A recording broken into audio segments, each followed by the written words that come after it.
श्री उमापति महादेव की जय। श्री लक्ष्मी नारायण भगवान की जय। नवग्रह देवताओं की जय। शनिदेव महाराज की जय। नमस्कार भक्तों, आप सबका हरिहर भक्ति चैनल में हार्दिक स्वागत है। आप सभी पर हरि और हर की कृपा सदैव बनी रहे। प्रिय भक्तों, आज हम इस वीडियो में शनिवार व्रत कथा सुनेंगे। तो आइए शुरू करते हैं। उससे पहले आप सभी प्रेम से बोलिए शनिदेव महाराज की जय। नवग्रह देवताओं की जय। एक समय स्वर्गलोक में इस बात पर विवाद छिड़ गया कि 9 ग्रहों में से सबसे बड़ा कौन है। यह विवाद इतना आगे चला गया कि यह एक युद्ध की स्थिति बन गई। इस बात के निष्कर्ष पर पहुंचने के लिए सभी देवता देवराज इंद्र के पास पहुंच गए और उन्होंने कहा, हे देवराज, अब आप ही निर्णय करें कि हम सब में सबसे बड़ा कौन है। देवताओं द्वारा पूछे गए इस सवाल से देवराज इंद्र उलझन में पड़ गए। तब इंद्र देव ने कहा कि मैं इस प्रश्न का उत्तर नहीं दे सकता हूँ, मैं असमर्थ हूँ। इस सवाल का जवाब पाने के लिए वह सभी पृथ्वी लोक में उज्जैनी नगरी के राजा विक्रमादित्य के पास गए। तब राजा विक्रमादित्य के महल पहुंचकर सभी देवताओं ने प्रश्न किया। इस पर राजा विक्रमादित्य भी असमंजस में पड़ गए। वो सोच रहे थे कि सभी के पास अपनी अपनी शक्तियां हैं, जिसके चलते वो महान हैं। अगर किसी को छोटा या बड़ा कहा गया तो उन्हें क्रोध के कारण काफी हानि हो सकती है। इसी बीच राजा को एक तरीका सूझा। उन्होंने 9 तरह की धातु बनवाई, जिसमें स्वर्ण, रजत, कांसा, ताम्र, सीसा, रांगा, जस्ता, अभ्रक वह लोहे शामिल थे। तब राजा ने सभी धातुओं को एक एक आसन के पीछे रख दिया और इसके बाद उन्होंने सभी देवताओं को सिंहासन पर बैठने के लिए कहा। तब धातुओं के गुणों के अनुसार सभी आसनों को एक दूसरे के पीछे रखवा कर उन्होंने देवताओं को अपने अपने सिंहासन पर बैठने को कहा। और जब सभी देवताओं ने अपना अपना आसन ग्रहण कर लिया, तब राजा विक्रमादित्य ने कहा, इस बात का निर्णय हो चुका है। जो सबसे पहले सिंहासन पर बैठा है वही बड़ा है। यह देखकर शनि देवता बहुत नाराज हुए। उन्होंने कहा, राजा विक्रमादित्य, यह मेरा अपमान है। तुमने मुझे सबसे पीछे बिठाया है। मैं तुम्हारा विनाश कर दूंगा। तुम मेरी शक्तियों को नहीं जानते हो। तब शनि देव ने कहा, एक राशि पर सूर्य 1 महीने, चंद्रमा 2.25 महीने, मंगल 1.5 महीने, बुध और शुक्र 1 महीने, बृहस्पति 13 महीने रहते हैं, लेकिन मैं किसी भी राशि पर 7.5 वर्ष रहता हूँ। मैंने अपने प्रकोप से बड़े बड़े देवताओं को पीड़ित किया है। वो मेरा ही प्रकोप था कि भगवान राम को वन में जाकर रहना पड़ा था, क्योंकि उन पर 7.5 थी और रावण की मृत्यु भी इसी कारण हुई। अब तू भी मेरे प्रकोप से नहीं बच पाएगा। और शनि देव ने बेहद क्रोध में वहां से विदा ली और वहीं बाकी देवता खुशी खुशी वहां से चले गए। इसके बाद सब कुछ सामान्य ही चलता रहा। राजा विक्रमादित्य पहले की ही तरह न्याय करते रहे। दिन ऐसे ही बीतते रहे, लेकिन शनि देव अपना अपमान नहीं भूले। एक दिन शनि देव बदला लेने के लिए घोड़े के व्यापारी के रूप में राज्य पहुंचे। जब राजा विक्रमादित्य को इस बात का पता चला तो उन्होंने अपने अश्वपाल को कुछ घोड़े खरीदने के लिए भेजा। जब अश्वपाल लौट आया और राजा को बताया कि घोड़े बेहद कीमती हैं, तब राजा ने खुद जाकर एक सुंदर और शक्तिशाली घोड़ा पसंद किया और उसकी चाल देखने के लिए घोड़े पर सवार हो गए। जैसे ही राजा विक्रमादित्य घोड़े पर बैठे, वैसे ही घोड़ा बिजली की रफ्तार में दौड़ पड़ा। घोड़ा राजा को एक जंगल ले गया और वहां जाकर राजा को नीचे गिरा दिया और फिर कहीं वह गायब हो गया।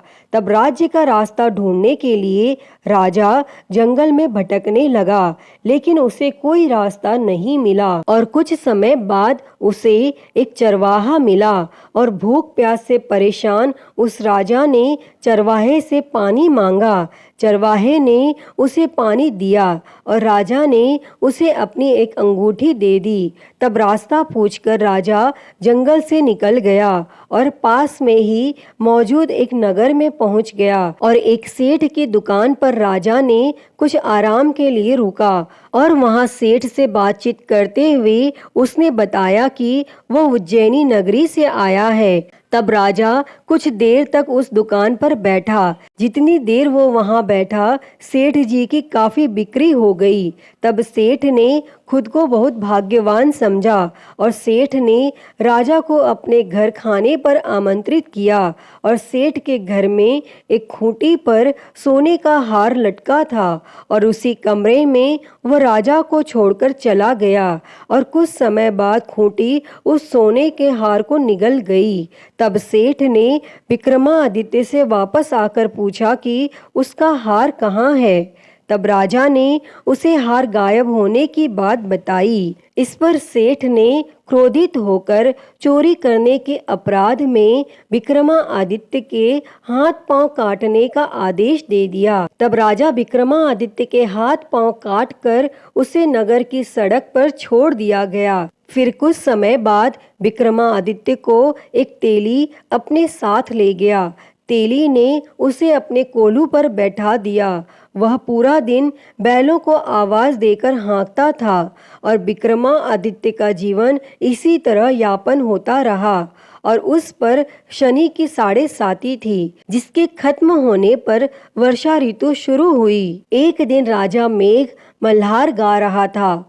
उसी समय उस नगर के राजा की बेटी राजकुमारी मोहिनी ने उसकी आवाज सुनी। उसे आवाज बेहद पसंद आई। मोहिनी ने अपनी दासी को भेजकर गाने वाले को बुलाने को कहा और जब दासी लौटी तो उसने अपंग राजा के बारे में मोहिनी को सब बताया।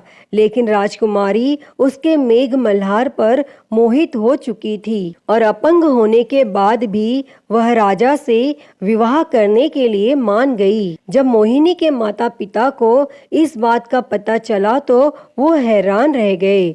तब रानी ने अपनी बेटी को समझाते हुए कहा कि तेरे भाग्य में किसी राजा की रानी का सुख है, तू इस अपंग से क्यों विवाह करना चाहती है। लेकिन समझाने के बावजूद भी राजकुमारी अड़ी रही और अपनी जिद को पूरा कराने के लिए राजकुमारी ने भोजन छोड़ दिया।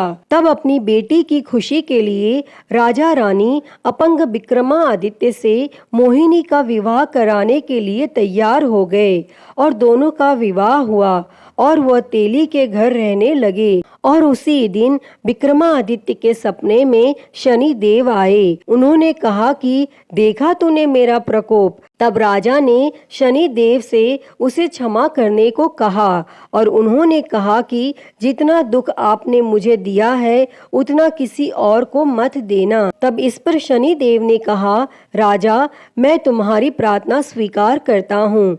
जो कोई व्यक्ति मुझे पूजेगा, व्रत करेगा और मेरी कथा सुनेगा, उस पर मेरी कृपा दृष्टि हमेशा बनी रहेगी। सुबह जब राजा विक्रमादित्य की नींद खुली तो उसने देखा कि उसके हाथ पांव वापस आ गए हैं और उन्होंने मन ही मन में शनि देव को नमन किया। और राजकुमारी भी विक्रमादित्य के हाथ पैर देखकर हैरान रह गई। तब राजा ने शनि देव के प्रकोप की कथा सुनाई और जब सेठ को यह बात पता चली तो वह तेली के घर पहुंचा। उसने राजा विक्रमादित्य से उनके पैरों में गिरकर माफी मांगी। तब राजा ने सेठ को माफ कर दिया और सेठ ने राजा से उसके घर जाकर भोजन करने के लिए कहा। और भोजन करते हुए अचानक से ही खूंटी ने हार उगल दिया और सेठ जी ने अपनी बेटी का विवाह भी राजा के साथ कर दिया और सेठ ने उसे स्वर्ण आभूषण धन आदि देकर राजा के साथ विदा कर दिया। तब राजा विक्रमादित्य अपनी दोनों पत्नियों यानी राजकुमारी मोहिनी और सेठ की बेटी के साथ अपने राज्य उज्जैनी पहुँचे। सभी ने उनका स्वागत किया। इसके बाद राजा विक्रमादित्य ने पूरे राज्य में घोषणा करते हुए कहा कि आज से शनि देव सब देवों में सर्वश्रेष्ठ माने जाएंगे और साथ ही शनि देव का व्रत करें और व्रत कथा जरूर सुनें। यह देखकर शनि देव बहुत खुश हुए। व्रत करने और व्रत कथा सुनने से शनि देव की कृपा रहने लगी और लोग आनंद पूर्वक रहने लगे। अतः हे शनि देव जी, जैसी कृपा आपने राजा विक्रमादित्य पर की, वैसी ही कृपा इस कथा को कहते, सुनते और हुंकारा भरते पर करना। तो बोलिए शनि महाराज की जय, नवग्रह देवताओं की जय। प्रिय भक्तों, तो मैं उम्मीद करती हूँ कि आपको यह कथा पसंद आई होगी और अगर वीडियो अच्छी लगी हो तो इसे लाइक करें, ज़्यादा से ज़्यादा शेयर करें और कमेंट में शनिदेव की जय लिखना ना भूलें और हरिहर भक्ति चैनल को सब्सक्राइब कर नोटिफिकेशन बेल को ज़रूर ऑन कर लें। हर हर महादेव। धन्यवाद।